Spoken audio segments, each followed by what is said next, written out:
Bismillahirrahmanirrahim. Alhamdulillah Rabbil Alamin. Wassalatu wassalam ala asyrafil anbiya'i wal mursalin wa ala alihi wa ashabihi wa azwajihi wa zurriyatihi wa asba'ihi ajma'in. Subhanaka la ilma lana illa ma 'allamtana innaka antal alimul hakim. La hawla wa la quwwata illa billahil aliyyil azim.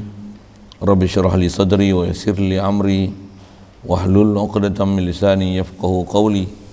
Allahumma iftah alaina bi futuhil 'arifin bik. Allahumma ja'alna minal ladzina yastami'una al-qawla fayattabi'una ahsana. Allahumma 'allimna mimma jahilna wa anfa'na bima 'allamtana wa zidna 'ilman nafi'an ya rabbal alamin. Rabbi a'udzu bika min hamazati syayatin wa a'udzu bika rabbi an yahdurun. U'idzu nafsi billahil 'aliyyil 'azim. Bismillahi ma sya'allah. La yasuqul khaira illallah. Bismillahi ma sya'allah. La yasrifu su'a illallah. Bismillahi ma sya'allah. Ma kana min ni'matin fa min Allah. Bismillahi ma sya'allah. La hawla wa la quwwata illa billah. Wa ba'du. Qala Syekh Musannif rahimahullah ta'ala wa nafa'na bihi wa bi'ulumihi fid dharain.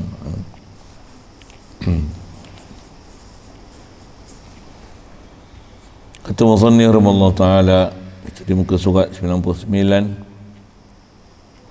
atau ia mengaku lihat Tuhan di dalam masa jaga, bukan mimpi, selain daripada Nabi Muhammad sallallahu alaihi wasallam, seperti orang yang suluk, yang sesat. Ia berzikir sampai lihat Tuhan, nescaya jadi kafir. Alhamdulillah.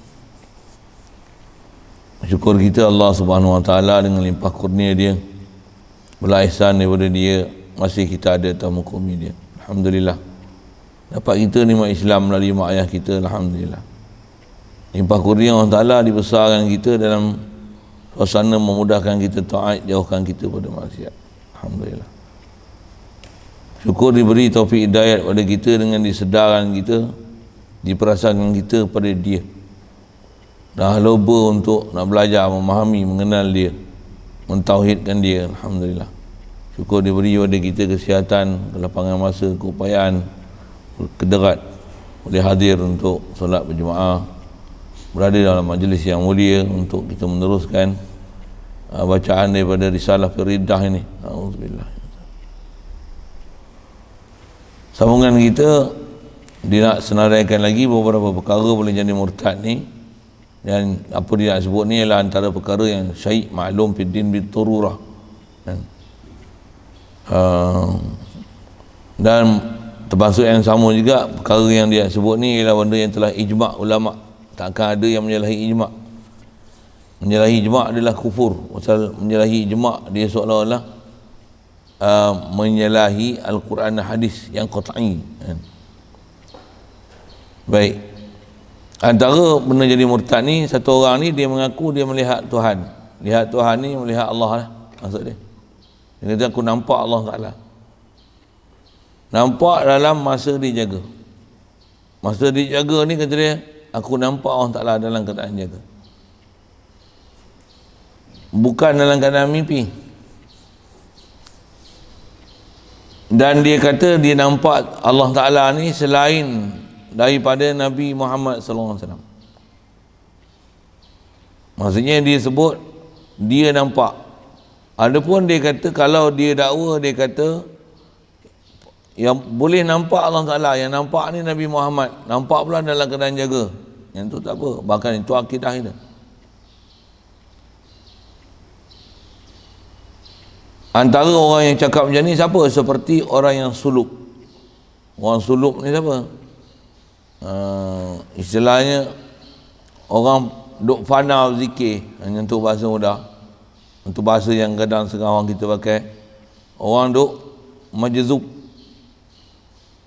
orang yang duk terasa terlalu lazat berzikir sampai zikir dia tu dia boleh nampak Allah Ta'ala. Bila dia zikir sama dia nampak Allah Ta'ala, dan dia nampak tu masa dia tengah suluk tu, masa dia tengah majzub, masa dia tengah fana tu, Zikir gilanya sampai nampak Allah Ta'ala terang-terang dengan mata kepala dia. Dalam keadaan dia jaga, bukan dia tidur.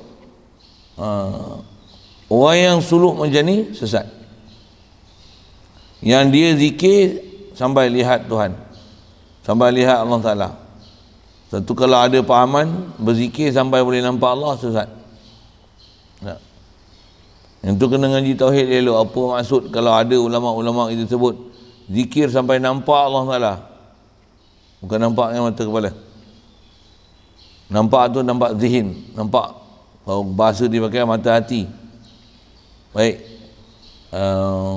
Orang yang mendakwa dalam keadaan jaga boleh melihat Allah Ta'ala. Antaranya waktu berzikir sampai nampak Allah Ta'ala. Sekalipun dengan zikir tu nampak Allah Ta'ala, dah nampak pula dalam keadaan jaga, bukan dalam mimpi. Nescaya kafir orang tu, itu murtad dia. Alhamdulillah. Baik. Nak sebut ke ni pasal apa? Pasal kaedah kita mengikut ahli sunnah wal jamaah. Jumhur ulama ahli sunnah wal jamaah bahkan jadi ijma' kata perkara ni. Apa dia? Tak ada siapa boleh melihat Allah Ta'ala dalam keadaan jaga di dunia ni, melainkan hanya berlaku pada Nabi kita Muhammad sallallahu alaihi wasallam. Tak akan berlaku dah. Apatah lagi ada janji yang sabit yang ada kebolehan melihat zat Allah Ta'ala dengan mata kepala dalam keadaan jaga di dunia ni, melainkan hanya berlaku pada Nabi kita Muhammad sallallahu alaihi wasallam sekali je dalam peristiwa Mi'raj.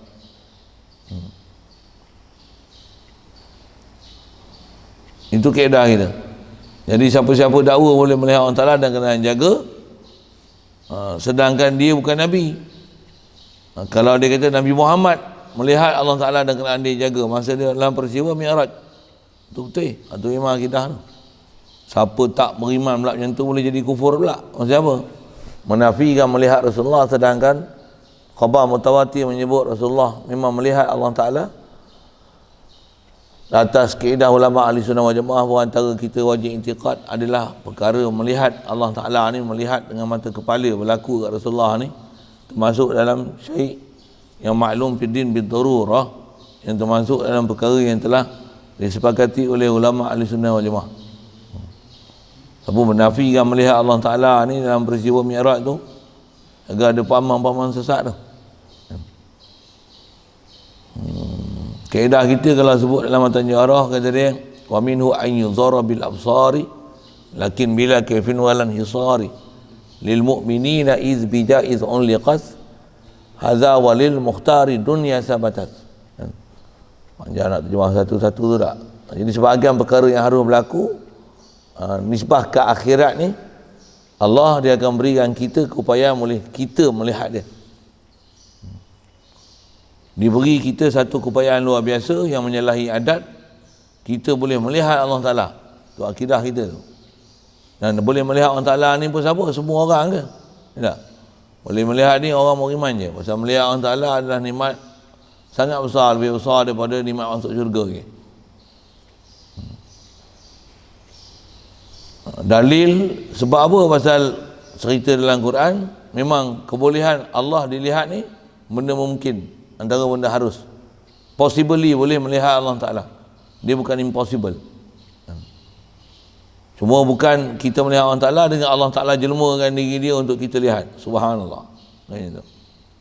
Tapi dengan Allah beri pada kita keupayaan kita melihat dia, yang melihat kita dengan luar biasa, bukan dengan keupayaan melihat kita lah ni. Pasal mata kita dengan keupayaan lah ni memang tak boleh melihat Allah Ta'ala. Pasal melihat Allah Ta'ala ni dia termasuk dalam benda yang mukjizat, benda yang miracles, benda yang luar biasa.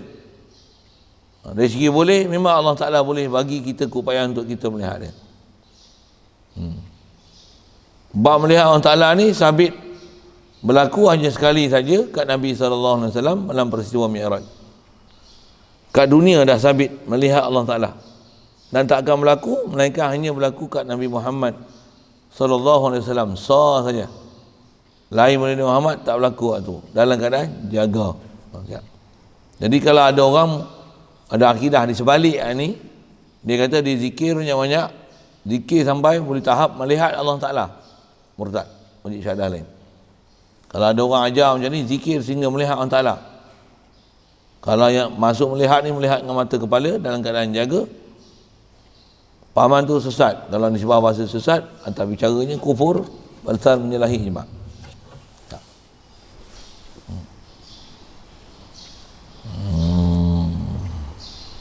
Adapun melihat Allah Ta'ala dalam keadaan tidur, masyhur atas kaedah kita ulama ahli sunnah wal jemaah sebut, harus berlaku untuk melihat Allah Ta'ala dalam keadaan jiwa, dalam keadaan tidur. Jaga tak akan berlaku, melainkan hanya berlaku kat Rasulullah. Dalam keadaan tidur memang ada keharusan berlaku mimpi jumpa Allah Ta'ala. Cuma macam mana nak kenal yang kita mimpi tu Allah Ta'ala? Belajarlah berakidah yang Allah Ta'ala ni, yang kita nak cam kan, yang tu Allah Ta'ala ataupun tidak. Allah Ta'ala yang laisa kamitslihi syai'. Saya ngaji tu dulu sebut, kalau ulama dululah antara ujian yang kena pada mereka, kepahaman mereka ke Allah Ta'ala tu antaranya mimpi tu lah. Kalau dalam mimpi tu, kalau ada orang kata dia mimpi jumpa Allah Ta'ala, macam mana dia kenal yang tu Allah Ta'ala dan dakwaan dia itu Allah Ta'ala? Dia nampak cahaya terang, kata dia. Terang ya amat. Yang ni memang cahaya macam ni, kata dia, bukan Nabi, bukan makhluk lah. Yang ni mesti Allah Ta'ala. Murtad, sesat.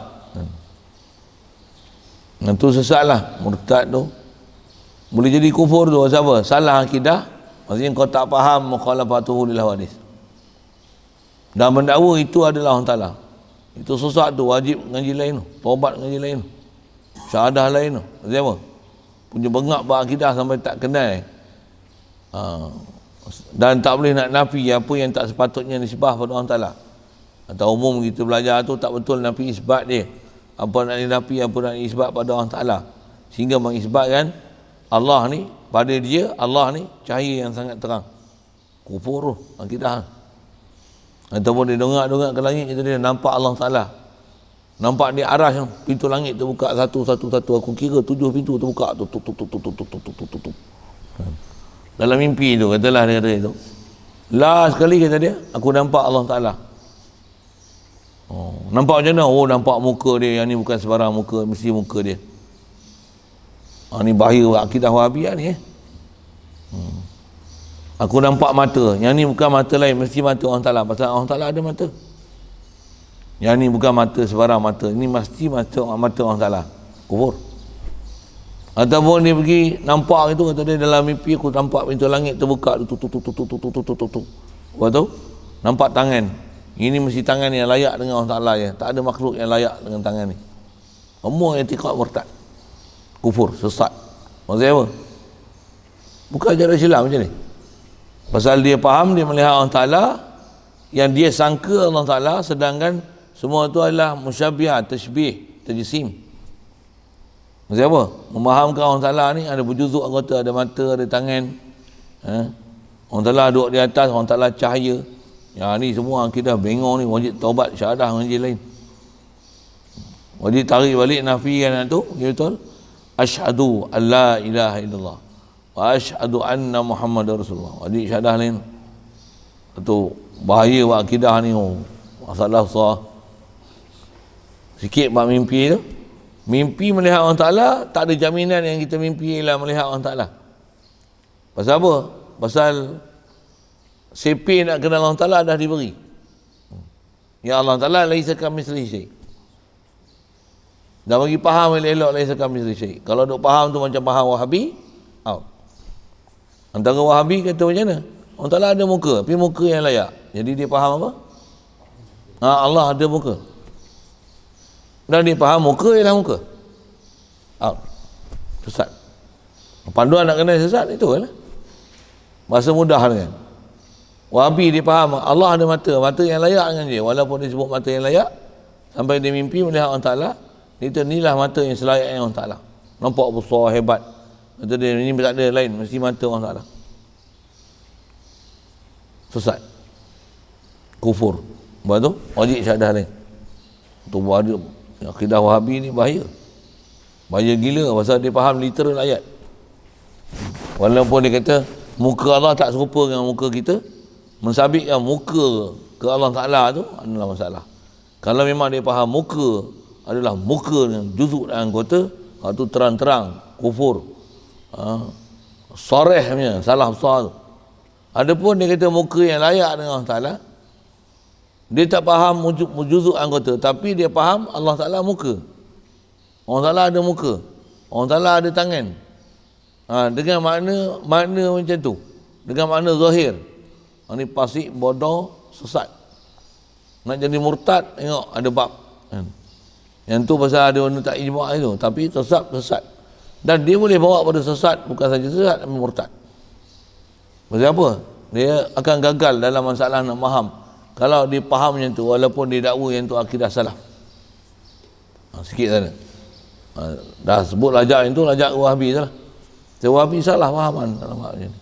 Jadi asal nak sebut, tak ada jaminan yang kita mimpi kalau melihat Allah Ta'ala yang tu adalah Allah Ta'ala.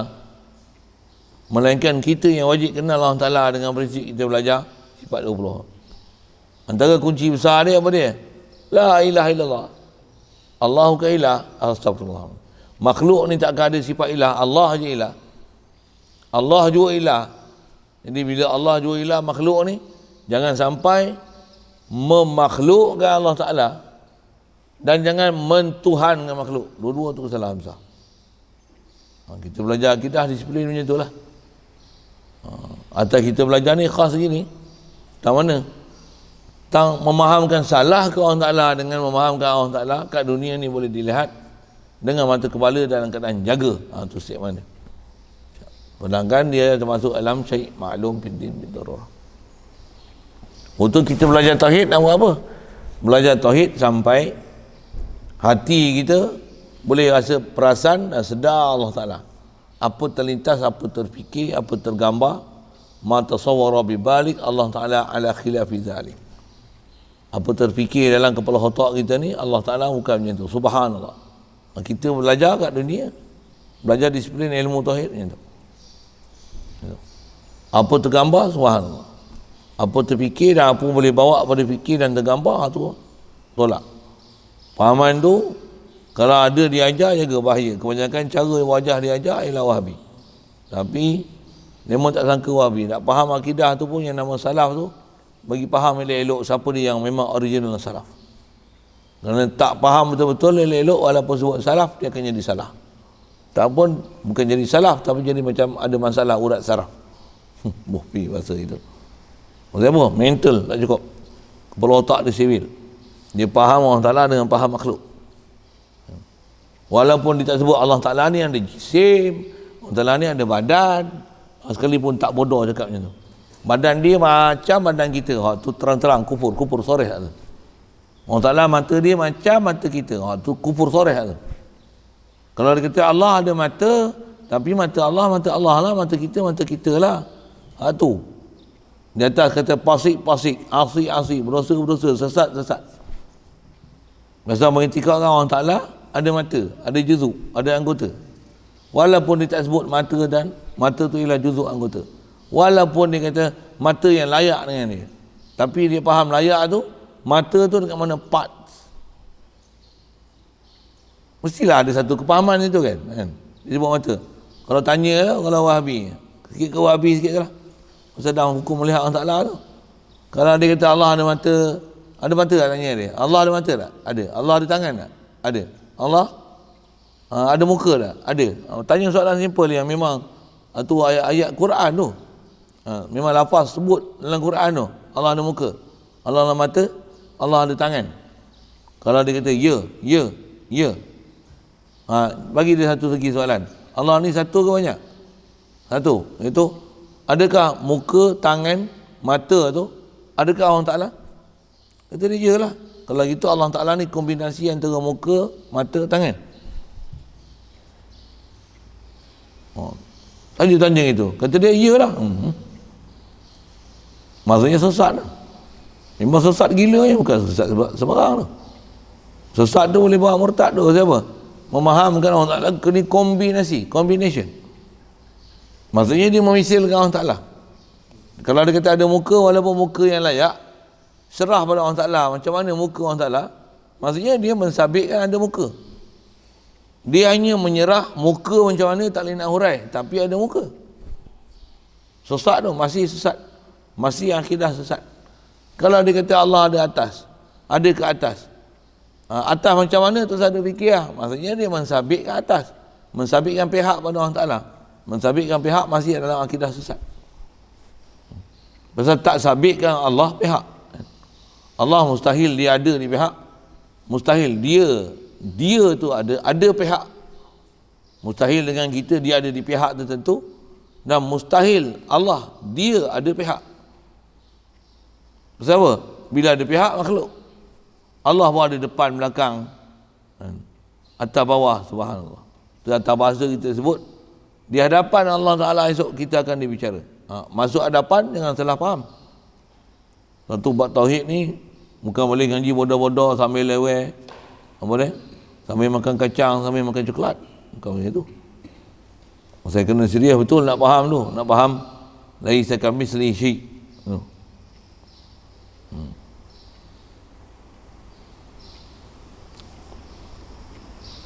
Jadi bab melihat Allah Ta'ala ni memang sabit. Allah Ta'ala tak jamin kalau berlaku mimpi melihat Allah Ta'ala itu Allah Ta'ala. Nak kenal yang ni Allah Ta'ala atau tidak, apa dia? Mukhalafatul lil hawa. Dan mesti faham yang saya sebut elok-elok. Mukhalafah, khalafa, yukhalifu, mukhalafah di atas wazan fa'ala, yufa'ilu, mufa'alah. Maksudnya dia ada musyarakah, dia ada berlawanan antara dua benda tu, dua-dua pihak. Allah menyalahi makhluk, makhluk menyalahi Allah Ta'ala. Siapa? Allah ilah, makhluk bukan ilah. Memang menyalahi, gilanya. Dia punya differences antara dua tu, kal a'ma wal basir. Macam mana orang buta dan orang melihat. Macam mana ahya wal amwat. Macam mana hidup dan mati. Kal zilli wal harur. Macam mana duduk bawah bayangan teduhan, dan macam mana panas terik bawah panas matahari. Hidup dengan mati jauh beza. Macam itulah bezanya Allah Khalik yang kita makhluk. Quran tu pun buat bandingan untuk menunjukkan prinsip faham tu. Kalau kata Allah ada muka, muka yang layak dengan dia, muka tak layak dengan Allah Ta'ala. Untuk ayat Quran, baca je ayat Quran tu, sabitkan dia, apa makna? Wallahu a'lam. Itu ada bab khas kita belajar bab ayat mutasyabihat. Sebab tu saya sebut dekat tu je, atau kita bicara ni. Sesat kalau ada orang kata melihat Allah Ta'ala dalam keadaan jaga. Sekalipun dia ahli zikir. Ya. Bahkan bukan saja sesat, murtad wajib syahadah ni.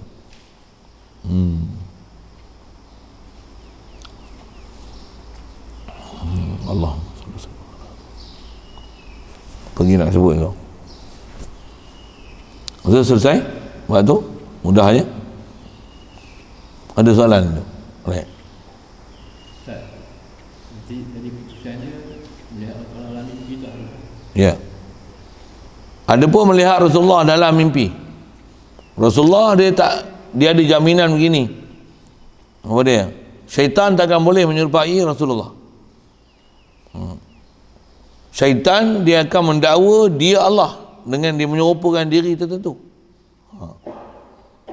Tapi syaitan tak boleh menyerupai Rasulullah. Rasulullah memang ada jaminan. Kalau dalam mimpi kita jumpa Rasulullah, memang jumpa Rasulullah betul. Cuma dia bersyarat. Syarat macam mana? Mesti kenal sifat Rasulullah. Tinggi dia tak tinggi, tak rendah. Mata dia macam mana? Takkan tak biasa dengar nasyid sifat Rasulullah kot. Kulit dia putih kemerahan. Sebut boleh, tapi macam mana putih kemerahan tu? Macam Mak Saleh ke? Payah ke? Macam Cina. Cina bukan putih kemerahan. Dia kuning langsat. Cina putih. Ada yang putih kapal. Rasulullah bukan putih kapal. Rasulullah putih kemerahan. Jadi nak kenal Rasulullah mesti kenal ciri-ciri Rasulullah. Gigi dia aflaj. Apa? Dia bukan gigi rapat-rapat. Gigi dia, kalau dia buka mulut, nampak gigi dia 4 ni, nampak sebatang. Tak pula gigi jonggang. Itu tak. Satu sifat yang sangat cantik, perfect. Hidung tak mancung, tak penyek. Mata tak sepet, tak juling. Bibir tak ada tobal gitu. Macam mana? Sebut boleh, tapi macam mana rupa tu? Bukan senang nak kenal. Itu orang yang memang boleh kenal pasti Rasulullah betul-betul, sahabat lah, pasal dia pernah jumpa Rasulullah. Kita tak pernah jumpa Rasulullah, walaupun kita belajar ciri-ciri dan sifat, tapi kalau tunjuk mata lah, mata macam mana mata Rasulullah, cuba lukis ya. Padahal pasal Rasulullah makhluk kan. Dia tak nak dakwa, Iblis boleh dakwa dia Rasulullah, dia cuma tak boleh menyerupa Rasulullah. Asal nak sebut beza antara tu, Allah, mimpi melihat Allah, macam tak ada jamin yang kita mimpi itu ialah Allah. Pasal apa? Pasal bila tak ada jaminan tu, macam mana nak kenal kita mimpi itu Allah atau tidak? Kenal lah mukhalafah lil hadis weh. Kalau duk faham muka, tangan, atas, bawah, kiri, kanan, macam sebut contoh tadi tu, awak tu sesat, wajib syahadah ngaji lain. Maksudnya kau bengok langsung Pak Tuhan. Tak kenal orang Ta'ala nama dia. Tu maksudnya, orang sebut macam mana dengan bahasa ni? Ui, sesat gila tu, sesat barat tau. Tak payah nanti di alam kubur, tak payah nanti di mahsyar. Lah ni sesat gila babi yang sesat tu. Buah babi tu nak menunjukkan gila, teruk lah masalah. Pasal tak faham langsung Pak Tuhan. Tak pernah belajar langsung macam mana maksud subhanallah, maha suci Allah Ta'ala, bersihkan dia, nafikan dia, perkara yang tak sepatutnya, yang tak selayaknya pada dia, yang kata tak mungkin pada dia sifat kekurangan tu satu hal, yang bila subhanallah ni menafikan apa-apa ciri makhluk pada dia. Kalau tak faham tu, tak pernah belajar tu, sama ada Wahabi, ila Wahabi, apa bahasa tu, Sasa nak sebut, tak jamin mimpi melihat Allah yang tu ialah Allah. Macam mana nak kenal? Mukhalafah lil hadis. Asyik perak tu. Dan takkan boleh faham mukhalafah lil hadis kau kena kenal hawadis tu apa? Makhluk tu apa? Allah bukan macam ni, bukan macam ni, bukan macam ni, bukan macam ni, bukan macam ni, bukan macam ni. Dan kaedah kita memang kaedah kita dengan kaedah nak kenal Allah Ta'ala ni kaedah bukan macam ni, bukan macam ni, bukan macam ni. Macam apa? Kenal macam ni makhluk tu kita kenal. Makhluk ni, makhluk ni, makhluk ni, muka, tangan, mata, makhluk ni, makhluk ni, makhluk ni. Atas arah, makhluk ni, makhluk ni, makhluk ni. Turun, naik, makhluk ni, makhluk ni. Cahaya, makhluk ni, makhluk ni. Nabi. Belajar kat dunia dia takkan dapat faham macam ni. Inilah Allah. Takkan itu. Satu perkataan ulama kita ajar bab akidah macam ni, al-ajzu anil idraki idrakun. Dah tak boleh nak fikir Allah macam mana tu? Itulah maksudnya faham laisa kamitslihi syai'. Kalau duk faham laisa kamitslihi syai', Allah ada muka yang layak. Allah ada muka out. Boleh, kira lalu itu. Khas ngaji tauhid tu. Satu asal sebut Allah, kalau mimpi jumpa melihat Allah Ta'ala, tak ada jamin kita melihat Allah Ta'ala. Mimpi melihat Rasulullah, memang ada jaminan yang kita melihat Rasulullah. Dia atas syarat kenal. Sahabat kalau mimpi Rasulullah, memang dia tahu mimpi dia Rasulullah. Kita lah kalau misalnya mimpi jumpa Perdana Menteri yang ke-8. Dah ada ke belum? Yang ada ni Perdana Menteri ke-7 kan? Tak tahu tak? Yalah. Angka pun tak tahu dia orang. Yang ke-8 dah hari kan? Tunggu pilihan raya satu lagi lah. Yang tu 9. Oh, yang ke-9, sorry lah. Angka silap. Mimpi jumpa Perdana Menteri yang ke-9.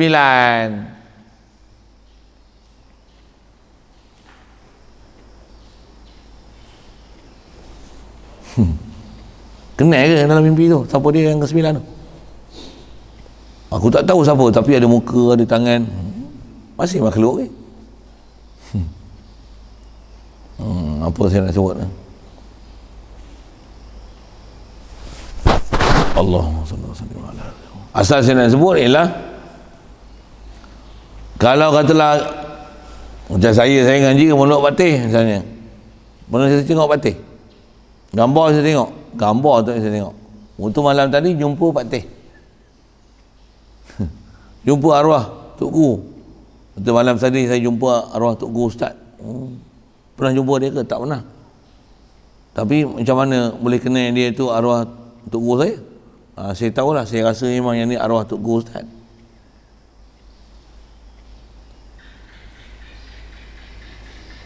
Mengapa saya buat muka gitu? Apa? Macam mana dia boleh kenal dengan tu apa arwah Tok Guru saya?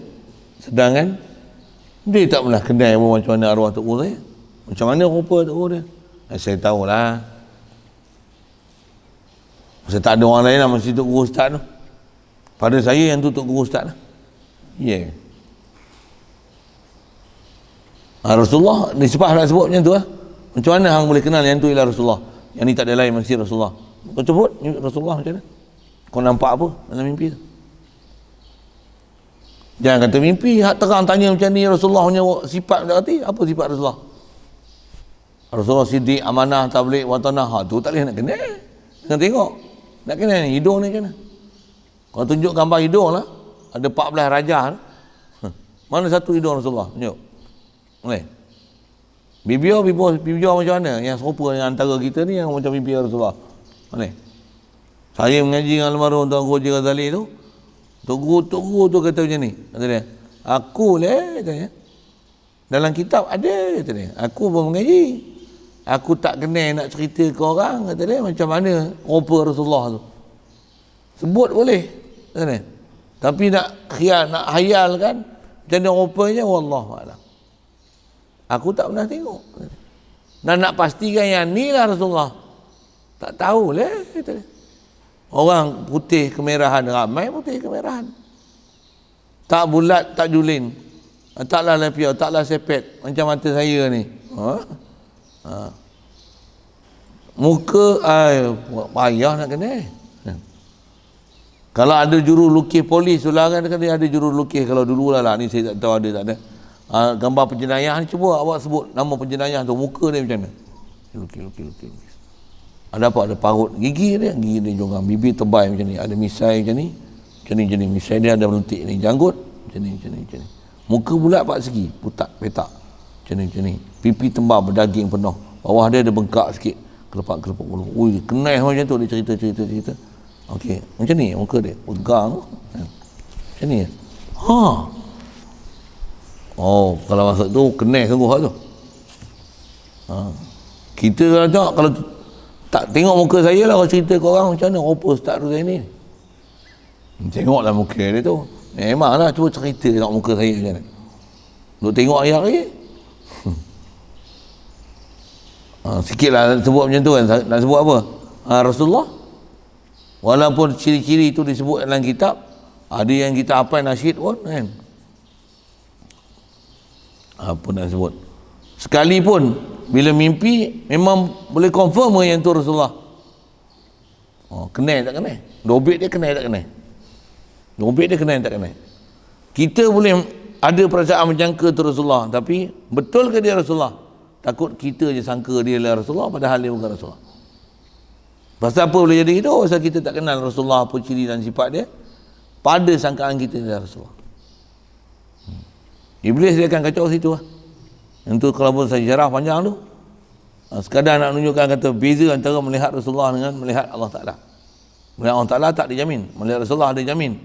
Walaupun jamin, kita kenal ke Rasulullah tu. Dan saya mimpi jumpa mak saya, contohlah, mak ada lagi. Mimpi saya pun jumpa arwah ayah. Macam mana saya kenal ayah saya? Saya kenal ayah saya. Yang tu jumpa tu ayah ke tak? Tu tak tahulah betul tak betul tu, tapi saya kenal lah rupa ayah saya. Saya tahulah, saya kata saya mimpi jumpa ayah saya. Kalau kita ni ayah kita mati kecil, masa tu kita tak dan kenal ayah kita. Waktu malam tadi mimpi jumpa ayah kita. Okey tak? Faham soalan? Kita tak pernah tengok ayah kita, gambar pun tak pernah tengok. Gambar pun tak ada. Tapi malam tadi kita mimpi jumpa ayah kita. Okey tak? Kenapa? Macam mana kita tahu yang tu ayah kita? Perasaan kita je kata, oh ni ayah aku ni. Abah, dalam mimpi je lah kan. Ayah, bapa, bunyi orang putih sikit, daddy. Oh, sedar-sedar. Oh, jumpa daddy orang tadi. Jadi kau kenal tu daddy. Mesti daddy yang tak ada orang lain lah. Lah, macam mana rupa daddy? I tahulah daddy macam mana. Mesti daddy. Yalah, macam mana? Itu daddy Rasulullah. Untuk syarat tu nak sebut kenal tu. Yang tu yang kalau mimpi jumpa Rasulullah sekali pun, tanya dia, engkau kenal macam mana yang tu Rasulullah? Oh, dia pakai jubah putih, lawa, akhlak dia baik. Memang confirm kata Rasulullah, ataupun pada sangkaan kau ialah Rasulullah. Dengar soalan dia. Macam mana saya ngaji juga kalau Tok Guru dia sebut apa ni, macam mana kita mimpi jumpa Nabi Khidir. Oh, Nabi Khidir ni bukan jumpa mimpi, kadang jumpa kat Mekah pun jumpa Nabi Khidir. Dengar saya sebut. Macam mana dia bila kenal Nabi Khidir? Rasulullah yang telah disebutkan sifat dan ciri dia, mata dia, telinga dia, dada dia macam mana, tinggi, panjang, rendah, cara dia berjalan, cara dia bercakap, macam mana. Yang tu pun kita tak boleh kenal Nabi Muhammad, sedangkan dah diberi detail sifat dia. Nabi Khidir agak-agak boleh kenal macam mana Nabi Khidir. Pakai hijau Nabi Khidir. Tu Nabi Khidir hijau. Masih ada hijau. Yang ni pun hijau tak? Hijau pekat ke hijau cahaya? Hijau pucuk pisang ke hijau daun pisang? Ke hijau kelapa sawit? Ke hijau daun pokok manggis? Lapar kita yang hijau. Walaupun hijau.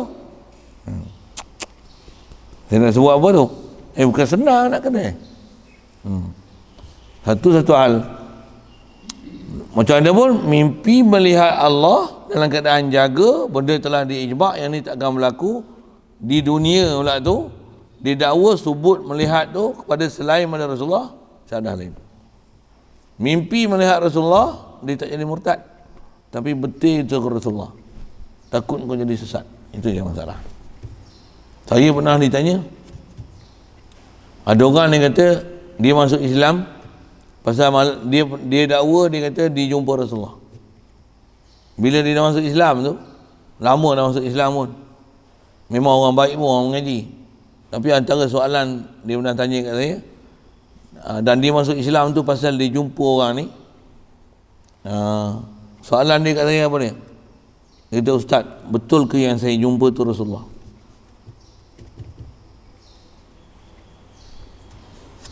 Saya nak jawab, kalau tuan-tuan lah kena tanya macam tu. Ada orang kafir ni, dia masuk Islam, memang Islam baik sangat, taat sangat, dengan sebab tu dia masuk Islam pasal jumpa orang ni. Dia tanya kat kita, orang ni yang saya jumpa ni, adakah dia Rasulullah?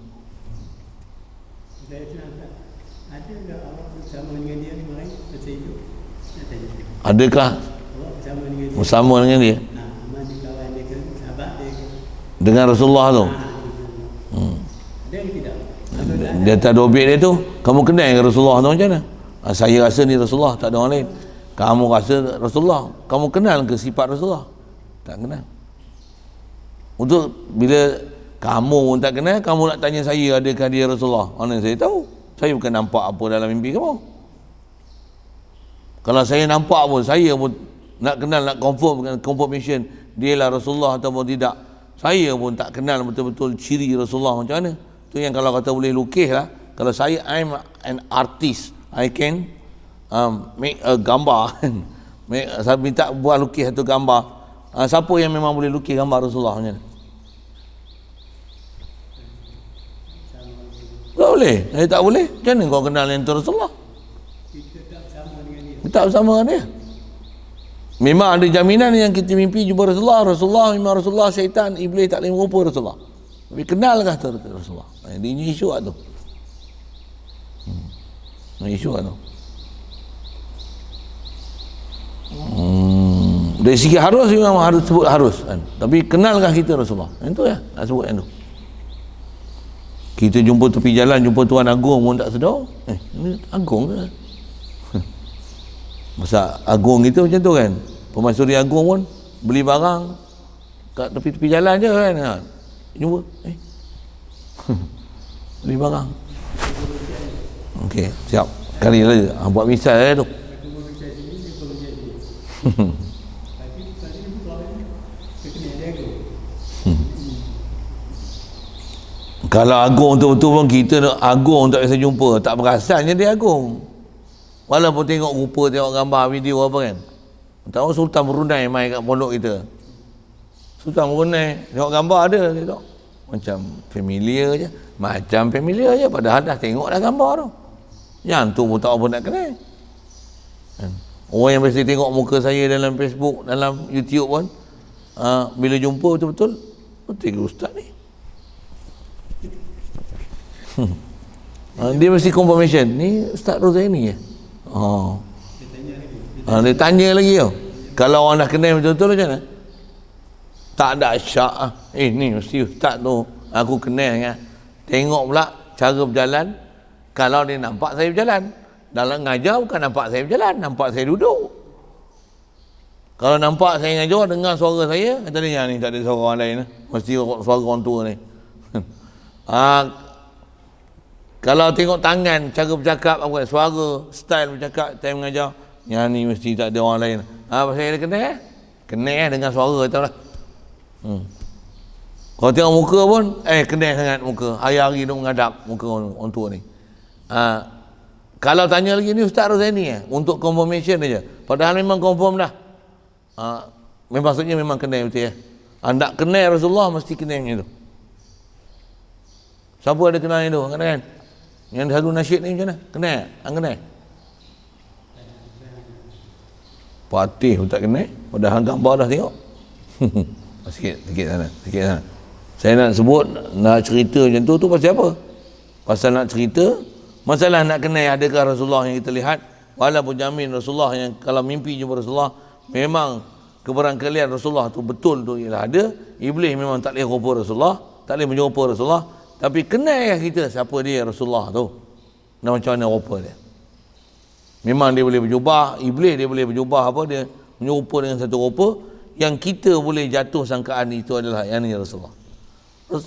Iblis dia boleh menyerupa Sayyidina Abu Bakar, Sayyidina Umar, Sayyidina Uthman, Sayyidina Ali, jumpa para ulama tutup guru kita. Tapi nak menjumpa Rasulullah tak boleh. Memang menjumpa Rasulullah tak boleh. Kita kenal ke Rasulullah punya rupa. Situ sikit. Saja ke sana sikit. Saja lajak sana sikit. Isu asal yang memang mudah ijma' apa dia? Nampak Allah dengan mata dalam keadaan jaga kat dunia, kufur. Tak, syarah lain. Nampak Rasulullah dengan mata dalam keadaan jaga, tak kufur. Memang boleh berlaku. Cuma kau kenal ya Rasulullah. Itu ya. Kalau duk mengaku sedangkan tak kenal, merepet. Sesat. Memang sesat. Kalau tak pernah kenal. Dan syarat untuk melihat dalam keadaan jaga, mesti melihat dalam keadaan mimpi dulu. Man ra'a ni fil manam fasayara ni fi yaqazatan. Siapa yang melihat aku dalam mimpi, dia akan melihat aku dalam keadaan jaga. Kalau mimpi nak jumpa Rasulullah sekalipun, syarat dia mesti ciri dan sifat Rasulullah mesti kenal. Kalau saya kata saya pergi India jumpa Tok Guru saya, boleh tuan-tuan mimpi dia kata saya jumpa Tok Guru Ustaz malam tadi pergi India. Macam mana rupa dia? Saya tahulah rupa dia macam mana. Macam mana hang tahu? Hang tak bisa tengok. Saya kenal rupa dia macam mana. Tambah dia bercakap, saya pun boleh tiru cakap dia. Memang cakap macam ni tak ada orang lain lah. Allah Akbar. Yang tu istilah kenal tu. Pasal kita diberi keupayaan untuk mengenal tu. Ciri-ciri syarat sekali lalu saya sebut. Bab Tuhan, bab Rasul. Bab Rasul memang boleh kenal zat dia macam tu. Allah tak boleh bicara zat dia. Jadi memahamkan ada zat dia dengan ada juzuk, ada mata, ada tangan, masalah bab akidah.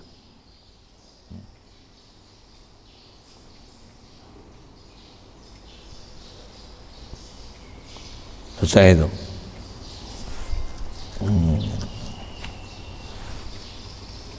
Atau masih ciri-ciri yang boleh jadi murtad lagi. Ia suruh orang jadi kafir, seperti katanya, pergi oleh kamu jadi kafir. Nasihat jadi kafir orang yang menyuruh tu. Hampirlah jadi kafir. Yang itulah pasal kita kan. pergi olehmu jadi kafir. Tu bahasa lama punya style tu. Hang nak jadi kafir, pilah jadi kafir. Kalau suruh tu dengan makna suruh sungguh. Suruh jadi kafir tu kafir. Pasal mana boleh suruh jadi orang kafir? Suruh orang beriman. Cuma kalau perkataan tu perkataan terbalik kan. Macam kata, hang nak keluar pada rumah ni, keluarlah. Keluar tu apa? Bukan suruh keluar tu ayat terbalik. Ayat terbalik apa? Ayat terbalik. Hang nak jadi kafir tak? Pilah jadi kafir. Kalau pilah jadi kafir tu dengan mengizinkan, mensuruh, menyuruh, kufur. Ini bahaya juga guna bahasa. Nak cakap bahasa terbalik ni kena orang cerdik tak? Cakap dengan orang yang kepala otak sengit ni saya. Oh, hang nak suruh aku jadi apa? Hang nak jadi Kristian. Ikut hang lah. Nak jadi Kristian ke? Nak jadi Hindu ke? Nak jadi Buddha? Hui, boleh ke macam tu? Tambah pula bagi ayat satu option kan dia. Ikut hang lah, umur dah 18. Dia tanya kat mak dia, kat bapak dia. Abah, saya umur 18 ni. Kalau Jabatan Pendaftaran Negara lah tanya agama saya ni, boleh tak saya nak pilih macam ni? Ikut hang lah. Hang nak tulis agama apa? Murtad atau tak? Pasal apa? Bagi option pilih. Aduh pula ni. Satu, saya ngaji kat Datuk Guru tu apa? Duduk Jabatan Pendaftaran Negara, duduk kat Jabatan Pendaftaran Negara lah. Umur 18, memang untuk Islam. Dia tanya, awak nak jadi agama apa? Nak tulis agama apa? Awak nak tulis agama apa awak ni? Boleh bagi pilihan kat dia. Mana ada pilihan? Mandatory tau. Tengok Islam, mak bapak Islam, tulis Islam. Saya tanya dia. Siapa? Wajib jaga agama dia. Mana boleh bagi pilihan kat dia? Tambah dia kata, kalau dia yang nak pilih, dia yang nak pilih ni, kita nak tulis agama saya tu jangan tulis Islam tau. Saya nak tulis agama saya nama lain, contoh kan. Ni pegawai pendaftaran ni macam mana? Astaghfirullahalazim, saya takkan buat kerja tu. Awak nak tulis, saya tulis agama lain pada agama Islam, minta maaf. Sedangkan bapa Islam, saya tahu awak orang Islam. Saya tak boleh buat kerja tu. Awak daftar dengan orang lain. Mana boleh? Tak apa, saya akan uruskan. Cering-pering, simak, betul tak? Okey. Tunggu sejam, keluar IC. Nanti kita panggil. Ni tempat-tempat pusat buat IC boleh lah. Lenggung tak boleh gitu. Mau sebulan apa? Lenggung ke sebulan? Tak faham dia orang ni. Okey. Sejam tunggu. Tung tung. Tengok nombor keluar. Ambil IC. Agama bukan Islam. Woi. Hang buat macam tu, hang lulus tu, hang menerima permohonan tu. Murtad tu. Ni suruh kufur. Salah. Patutnya ada undang-undang apa dia? Oi, kena jaga undang-undang, jaga agama ni besar tu. Jadi kalau memang suruh orang tu jadi kafir ataupun bagi option kat dia pilih, pun boleh jadi kafir. Pasal kalau ikut, mana ada option lain dalam bab agama melainkan hanya Islam. Tak yakin dengan kita inna din indallah Islam.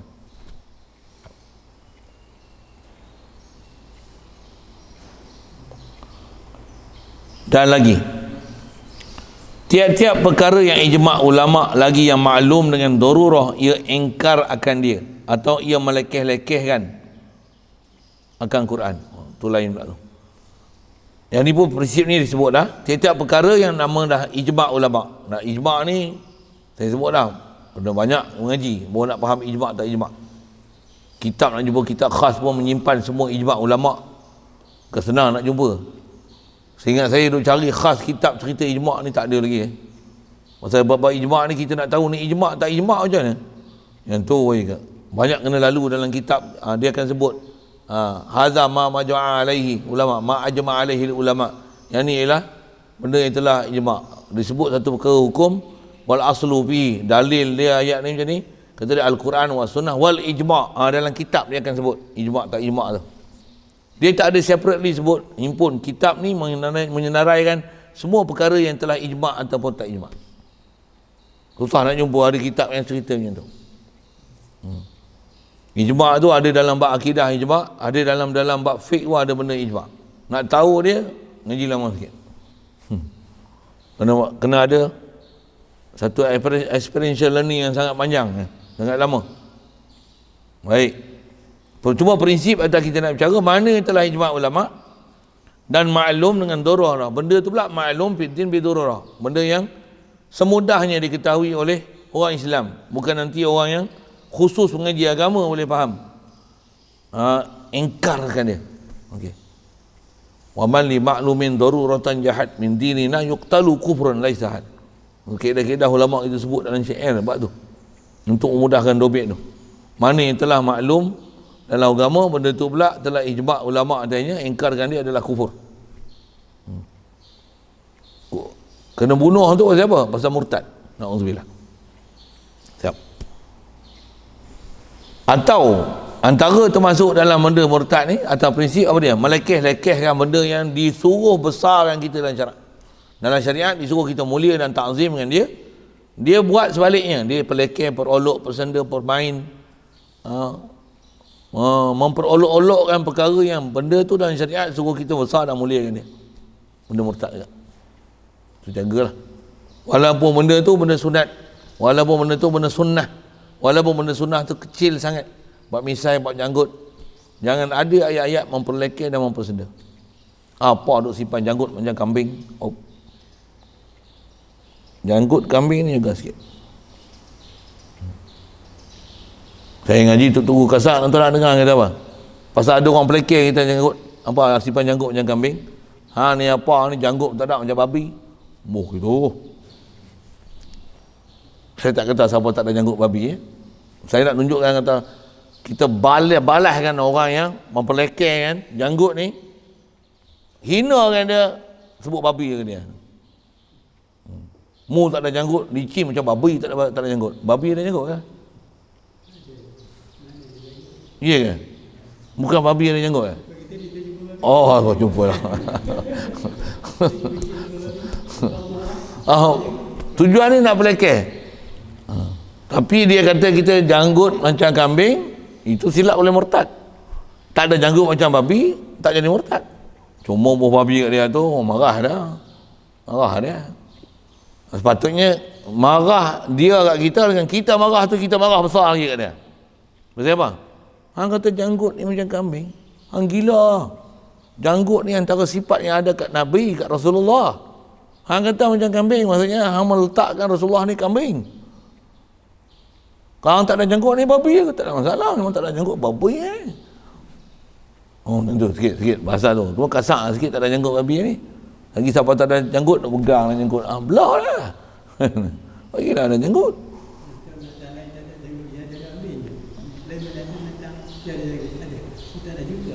Tak ada jumpa, kambing ni ada. Saya pun tak perhati semua binatang. Haji juga perhati, jangan ikut. Kambing ni ada. Taklah bela semua. Ayam memang tak ada janggut. Ada ikan sepat ada janggut. Tapi janggut sepat lah. Nggak ada kan? Orang panggil pun janggut sepat kan. Ikan sepat kan janggut sepat kan. Ni janggut sepat ni. Kalau bahasa kita pun yang tu dipanggil janggut sepat. Janggut bawah bibir ni. Nafqah. Dalam bahasa kita lah. Bahasa Arab yang ni dipanggil, kalau terjemah Melayu, janggut sepat. Pasal janggut duduk betul-betul bibir ni macam ni, ikan sepat tu pun. Jadi ada janggut. Cuma taklah janggut bulu macam kambing tu.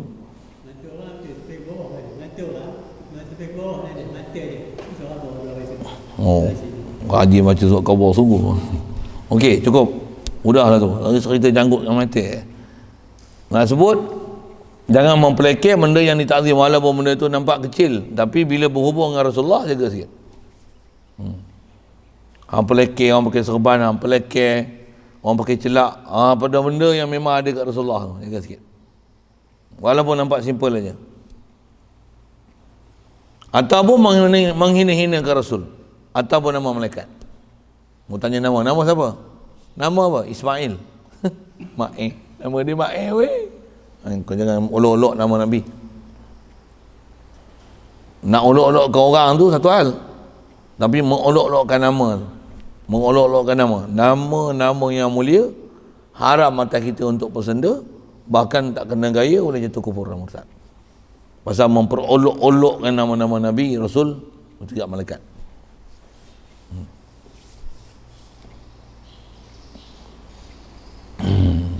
Tambah musuh dengan malaikat. Aku tak setuju dengan malaikat Mikael ni. Siapa? Orang lain semua dia bagi harta benda, tanah lah aku sekarang kera pun tak ada. Tak setuju aku Mikael. Bagilah aku sikit. Tak ingat langsung kat aku. Oh. Ayat-ayat tu semua ayat boleh kufur tu. Pasal istilahnya memusuhi malaikat. Memaki malaikat, memusuhi malaikat. Oh, kan dia. Mana boleh. Hey. Mana makhluk yang disuruh kita muliakan, wajib ada kita memuliakan. Tentu kalau memang orang tu adalah tok guru para ulama. Isyarat Nabi dalam isyarat dalam Rasulullah Allah Taala dalam hadis kursi, man ada li waliyan faqad azantuhu lil harbi. Siapa yang memusuhi seorang wali daripada awliya aku telah izinkan perang dengan dia. Itu Imam Syafi'i, Hanafi, Maliki, Hambali, Abu Hasan Asy'ari, Abu Mansur Maturidi, Syekh Junaid Baghdadi, betul ramai ulama-ulama besar kita. Jangan ada seorang pun yang kita cuba nak pelekeh, nak berjatuh, nak bersenda, perolokkan dia. Jangan ada sama sekali. Sebut pun dengan doa taradhi ataupun tarahum pada mereka. Apa dia? Para sahabat radhiyallahu taala anhum. Imam Syafi'i rahmatullah alaihi. Ya, ada popok Wahabi ni, dia PE. Dia ikut PE.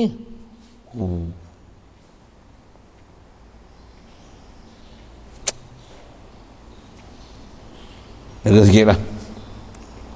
Pasal nak sebut siapa yang disuruh kita muliakan, yang memang mutamat mandatory, Rasul, malaikat. Atau hukum-hukum syarak, atau hukum-hukum syarak, sekalipun hukum sunat. Tambah pula benda sunat yang telah diijma' oleh ulama. Nescaya jadi kafir dia. Satu prinsip di atas kata jadi kafir ni, mana-mana dalam syariat yang disuruh kita memuliakan dan mentakzimkan dia, jangan harus ada sama sekali memperlekeh, mempersenda, memperolok, mempermainkan dia. Sepik dia macam tu.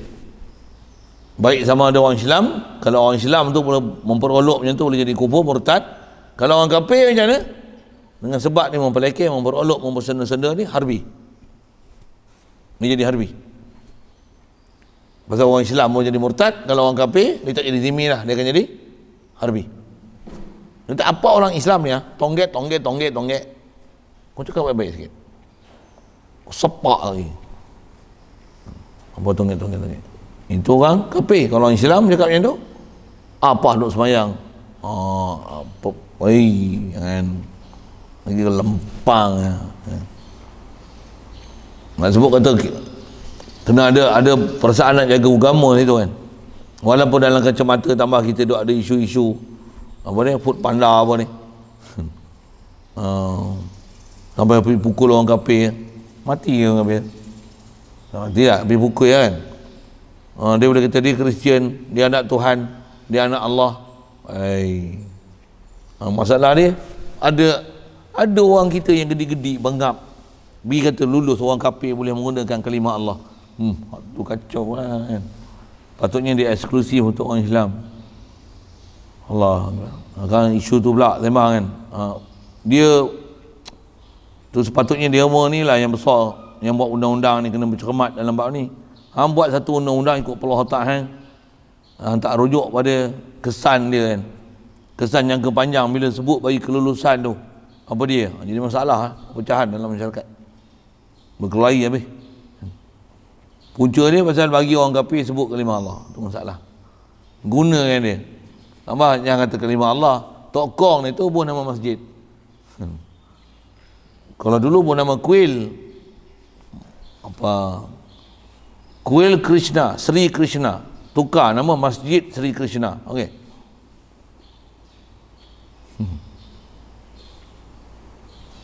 Tanah perkuburan Islam dia pun tulis tanah perkuburan India.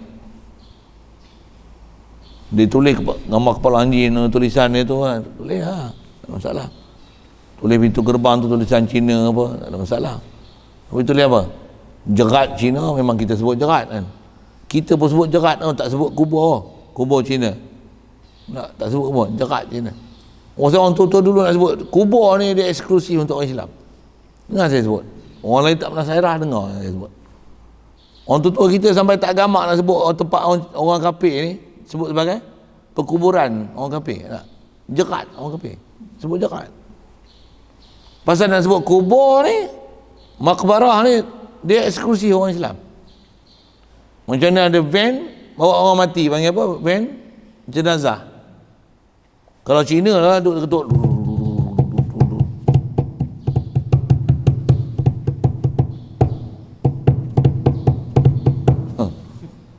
Contohlah kan, benda tu. Itu tahulah.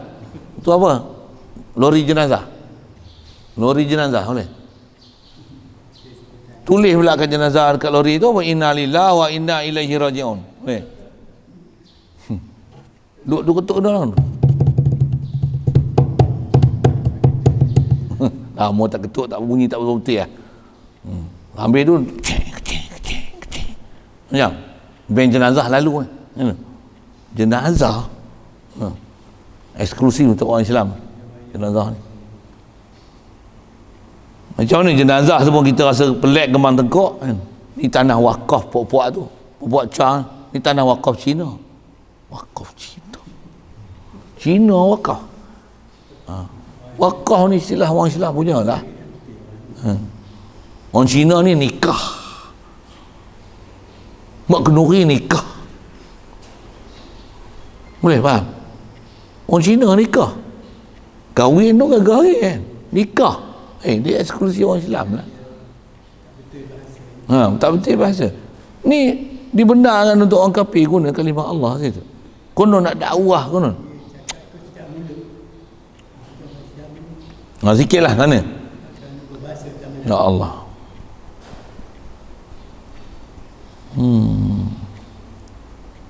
Baik. Jadi peristiwa sebut mana-mana yang disuruh dalam syarak untuk kita muliakan, takzimkan dia, kita kena mulia dan takzimkan dia.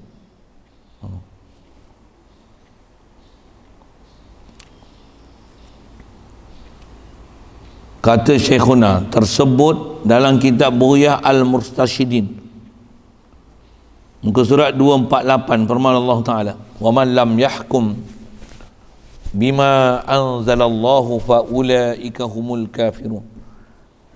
Dan barang siapa, terjemah dia, menghukum dengan barang yang menurun oleh Allah Ta'ala, dan barang siapa yang tiada menghukum dengan barang yang menurun oleh Allah Ta'ala, maka mereka itulah segala orang yang kafir. Kata ulama, ditanggung jadi kufur ni adalah kufur nikmat, bukan jadi kafir yang keluar daripada agama Islam, melainkan ia menghalalkan akan dia. Jaga Quran, ayat Quran tu. Yang Quran memang macam ni. Zaman duk kelahi bab politik, dalam bab parti dulu, ayat ni selalu keluar. Ayat ni keluar apa? Mengkafirkan parti tu. Mencuri tak potong tangan. Wa man lam yahkum bima anzalallah fa ulaika humul kafirun. Siapa tak menghukum kan dengan apa yang Allah Taala hukumkan, maka jadi kafir. Puak ni potong, mencuri tak potong tangan, kafir puak ni. Baik, Ustaz. Jadi kafir tu, adakah lafaz tu dalil besar untuk menunjukkan siapa tak menghukum je dengan hukum Allah jadi kafir terus? Di pi tafsil. Ada sebut kan dalam Quran sebut ayat yang seumpama macam ni, wa man lam yahkum bima anzalallah, ada sebut belakang tu fa ulaika humul kafirun, fa ulaika humul fasiqun, fa ulaika humuz zalimun. Ada tempat zalimun. Ayat pun panjang-panjang di ujung ni hak tu. Nak jadi kafir tu bila bukan mutlak tak menghukum dengan hukum Allah Ta'ala, kafir. Arak dia tak hukum ke haram, bahkan bagi buat kilang arak. Buat kilang arak kafir. Buat kilang arak tak jadi kafir lagi. Menghalalkan arak tu kafir. Itu. Tak menghukum dengan hukum Allah Ta'ala tak jadi kafir lagi. Ni ayat Quran kata kafir. Tu yang dia sebut ditanggung oleh para ulama, ditafsir oleh para ulama. Kafir ni adalah kufur nikmat. Bukan kafir ni kafir istilah juhud, keluar daripada Islam, kufur murtad, bukan. Melainkan kalau memang dia tak menghukum dan dia mempelekeh hukum Islam, bahkan dia menidakkan hukum Islam, apa seumpama tu kan dengan hukum Islam yang dia tak buat tu. Kata dia memang tak patut orang yang mencuri ni potong tangan. Pasal apa? Ada amount yang terlalu sedikit, takkan nak potong tangan kot. Kau pelekeh ke hukum Islam, kubur. Kalau semata-mata tak menghukum, fasik. Yang tu dia sebut, kalau semata-mata tak menghukum, dia kufur nikmat, maksudnya dia fasik berdosa. Tapi kalau dia melainkan dia menghalalkan, dia kata tak hukum Islam, tak hukum potong tangan pun tak apa, bahkan hukum tak potong tangan tu lagi baik. Bukan semestinya hukum Islam tu lagi baik daripada hukum yang tak Islam punya. Ayat tu bahaya sikit. Bukan bahaya sikit, bahaya banyak. Masuk sikit tu bahaya tu. Bahaya apa? Pasal boleh jadi murtad. Apatah lagi mengingkarkan, menidakkan. Tengok, ada yang kata apa? Tak sesuai kita Islam di Malaysia ni untuk kita buat hukum hudud pasal kita berbilang kaum antisat. Ayat tu pun boleh jadi murtad. Kalau atas maksud untuk mempelekehkan dan merendahkan hukum Islam dan tidak memunasabahkan hukum Islam untuk hukum Islam diguna pakai sekalipun pada orang bukan Islam. Ayat-ayat tu bahaya. Dia bahaya. Pasal apa? Pasal dia menidakkan hukum Allah Ta'ala untuk diguna pakai oleh orang kafir. Dan dikenakan atas orang kafir. Untuk orang kafir nak kenakan hukum apa? Orang kafir guna hukum kafir lah. Takkan orang kafir nak jatuhkan hukum Islam. Takkan dia mencuri potong tangan. Kaedah kita, saya sebut macam ni. Orang Islam, saya sebut prinsip sana. Kan kita masyarakat majmuk ni selalu orang fikir macam ni. Tak boleh hukum Islam dikenakan kata orang kafir. Orang Islam tak boleh kenakan hukum Islam kata orang kafir. Orang Islam nak guna hukum apa? Orang Islam pakai hukum kafir lah. Boleh faham saya cakap apa? Kan kita di kalangan kita ni kalau berlaku mencuri potong tangan tak? Orang kafir pun kita tak potong tangan dia, orang Islam pun kita tak potong tangan orang Islam. Jadi boleh pula orang Islam pergi ikut hukum kafir. Boleh kan? Kenapa pula orang kafir sama tak boleh ikut hukum orang Islam? Kenapa pula? Ini kenapa standard nama dia? Kenapa orang Islam mesti akur kena ikut undang-undang yang non-Islamik yang bukan dalam peraturan kita, dan kita merelakan, melepaskan kebolehan untuk kita ikut hukum kita, bahkan kita merelakan untuk kita ikut hukum kafir, tapi masa yang sama tak pula memunasabahkan untuk orang kafir ikut hukum Islam, sedangkan hukum Islam lah hukum yang paling baik sekali. Apa akidah kita ni dengan hukum Islam ni? Situ masalah tu. Kalau sampai tahap menafiat tu, tu boleh jatuh murtad tu. Yang ni memang dulu persoalan sampai lah ni pun orang timbul persoalan ni. Apa relevannya untuk orang kafir ikut hukum Islam? Sedangkan kita masyarakat majmuk. Bila masyarakat majmuk berbilang kaum, jadi kita tak boleh pakai hukum Islam pasal kita berbilang kaum. Untuk nak pakai apa? Pakai hukum tak Islam lah. Kenapa pula kita orang Islam pakai hukum tak Islam? Boleh orang Islam pakai hukum tak Islam? Kenapa orang kafir tak boleh ikut hukum Islam? Boleh faham soalan tu? Boleh faham? Telan elok-elok ayat tu. Sepatutnya macam mana? Di atas kata kita orang Islam boleh pergi ikut orang kafir, apa masalahnya untuk orang kafir tak boleh ikut hukum Islam? Sedangkan Islam ni, Islam for all. Orang boleh pergi guna bahasa itu kan? Islam sepanjang zaman. Islam ya'lu wa la yu'la alaih. Dia tinggi dan takkan ada yang boleh mengatasi ketinggian dia. Hukum Islam adalah terbaik. Itu akidah kita. Dia tak nak akidah punya pasal. Macam mana boleh sampai kita kata hukum Islam ni tak boleh dipakai pada orang kafir, macam seolah-olah undang-undang kafir, undang-undang selain pada Islam tu itulah lebih baik daripada undang-undang Islam. Benda ni memang kepala otak tak betul. Akidah dia tu tak betul. Macam mana pun janganlah hukum kafir ada orang yang tak mau hukum saja. Pasal semata-mata tak mau hukum dengan hukum Islam tak jatuh kafir lagi. Macam mana orang tak hukum hakam yang ni berdosa tak berdosa apa, dia salah menghukum, ini sah tak sah, ini halal haram. Kalau ada benda yang bukan maklum fiddin bidururah, salah hukum tu Tuhan. Tu yang nak kata ada benda yang bukan jadi kufur, tak memang jadi kufur dengan perbuatan tu, jangan hukumkan kufur. Yang tu yang bab dia nak bagi pencerahan kat kita. Jadi yang jadi kufur ni kalau dia tak menghukum serta dia menghalalkan ikut hukum lain daripada hukum Allah Ta'ala tu. Dan kata dalam kitab Bughyah, seyogyanya sebaiknya bagi mufti memelihara seboleh-bolehnya, janganlah bermudah-mudah menghukum kafir kepada orang yang kena iman, menghukum kafir kepada orang, kerana iman itu tahqiq tiada hilang ia melainkan dengan tahqiq juga. Intaha Syekhuna.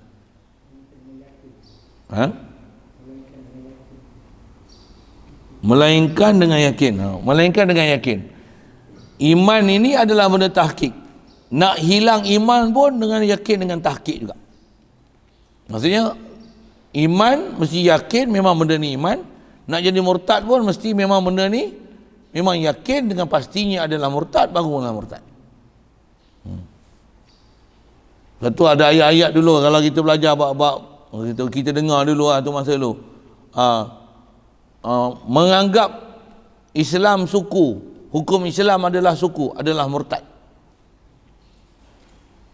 Memang masyhur dulu kan? Politik suku, agama suku, memisahkan antara politik dengan Islam. Jangan boleh jadi murtad. Bahaya sikit bahasa-bahasa macam tu kan. Politik suku kata dalam Islam tak ada politik. Benda tu pula tak maklum fiddin bidururah tu. Apa saya nak sebut? Meletakkan satu prinsip, mengatakan politik suku, yang ni suku menghukumkan murtad. Dia ada bab kan terlajak sikit. Terlajak sikit.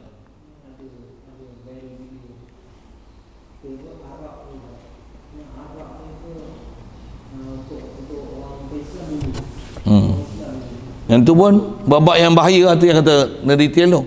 Kaedah kita arak, babi, zina memang benda haram lah.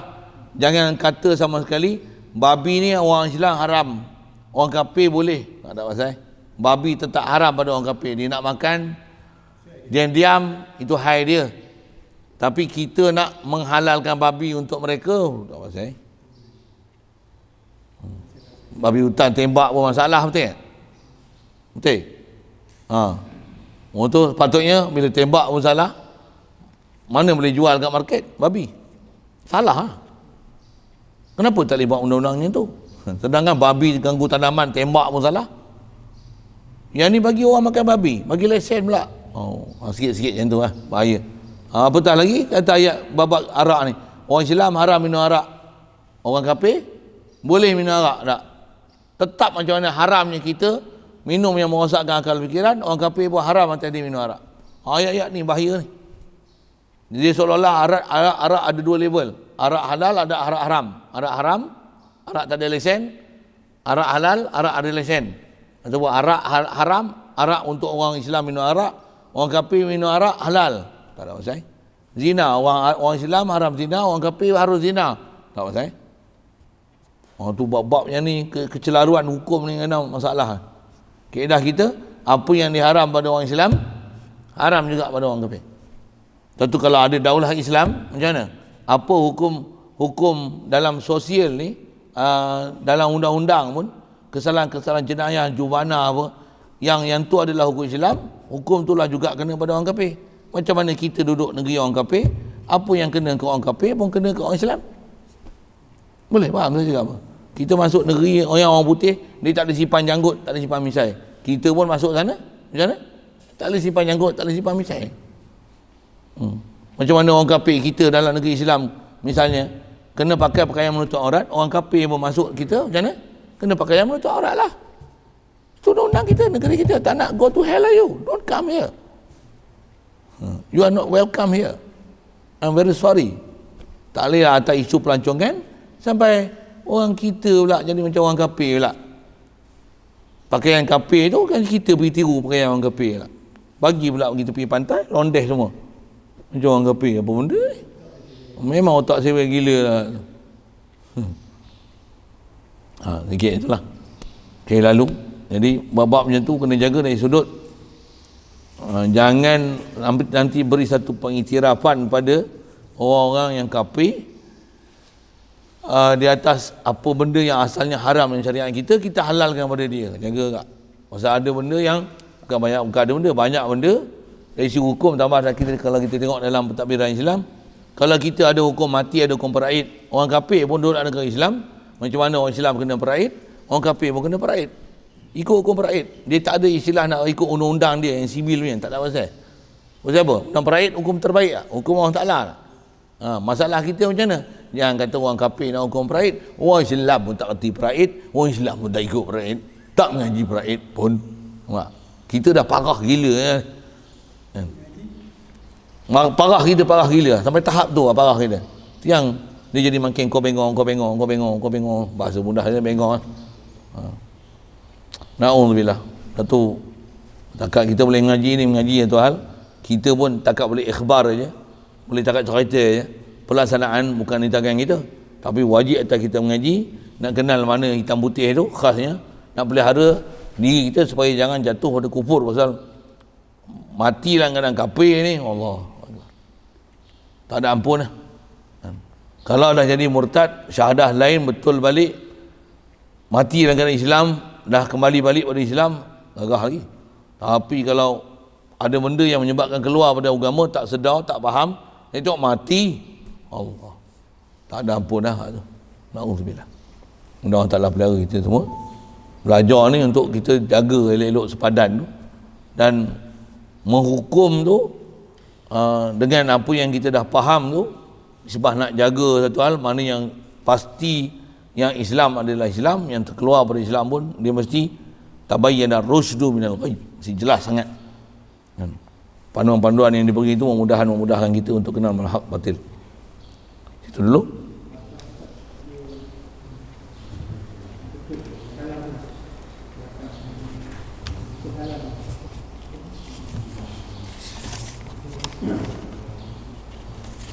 Kalau macam mana?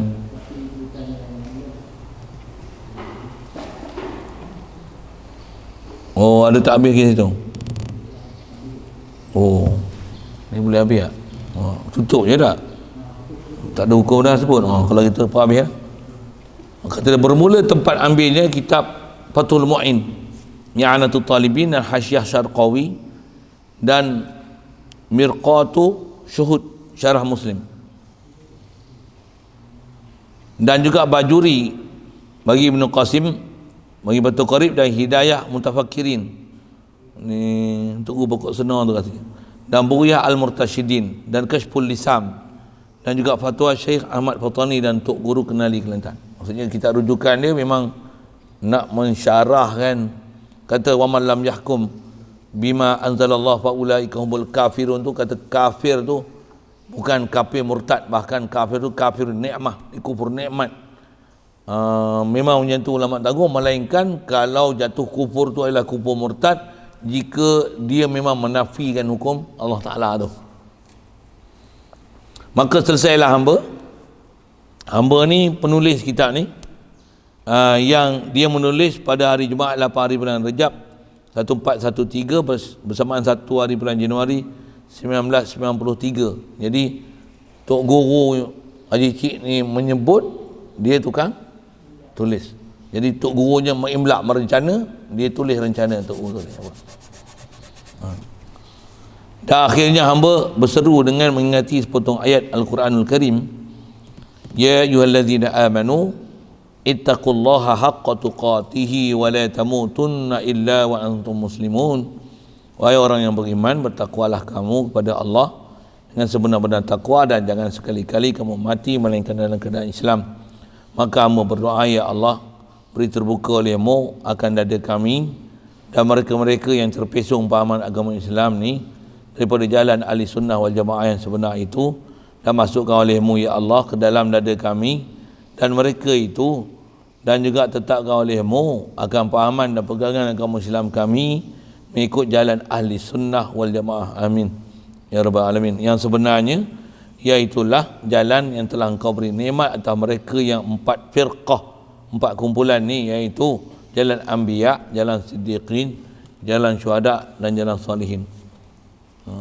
Rabbana atina fid dunya hasanah wa fil akhirati hasanah wa qina azaban nar wa sallallahu wa sallama ala sayyidina tu kata Muhammadin sayyidil mursalin wa ala alihi wa sahbihi wa man tabi'ahu ila yaumiddin wa sallama wa sallama alal mursalin walhamdulillahi rabbil alamin. Yang ni habis perkataan penulis dia, bawah tu penterjemah atau tukang yang merumikan dia, nama Ustaz Abdul Rauf bin Minhad. Alhamdulillah kita selesaikan kitab tu. Kita ada sebut dah itu panjang umur ni. Malam ni kita sambung bab riba. Dah halang pegang kitab tu pun kan. Siapa tak ada kitab tu pasal bab kita bicara pun dalam kitab Aku Iman tu ada kaitan dengan bab hukum syar'i tu sikit. Jadi hari tu kita cerita bab usul, nak jaga usul. Sambil tu masuk ke bab riba. Pasal bab riba ni pun banyak isu dia, kena faham elok-elok. Khasnya ada isu yang hari tu disebut mengenai wang kertas tu. Tak ada zakat wang kertas kita dalam mazhab Syafi'i melainkan emas perak. Tak semestinya bila tak ada zakat wang kertas dalam mazhab Syafi'i melainkan emas perak, maka sistem konvensional boleh interest tu dah tak ada riba. Tu kena faham elok. Ramai orang faham itu. Dia tak apa, dah tak ada hukum emas perak pada duit, jadi kena interest. Hutang 100,000 bayar 1 juta pun tak apalah, pasal dah bukan emas dan perak. Siapa kata itu? Tok guru mana yang ajar prinsip itu? Jumpa nanti. Pasal masalah tu banyak orang bengong ya. Biasa gitu. InsyaAllah kita jumpa malam ni lah untuk kitab tu. Wallahu a'lam. Bismillahirrahmanirrahim. Allahumma nawwir qulubana min nuri hidayatika kama nawartal arda min nuri syamsika abadan abada bi rahmatika ya arhamar rahimin warzuqna fahman nabiyyin wa hifzal mursalin wa ilhamal malaikatil muqarrabin wa sallim tasliman ala jamil anbiya'i wal mursalin walhamdulillah.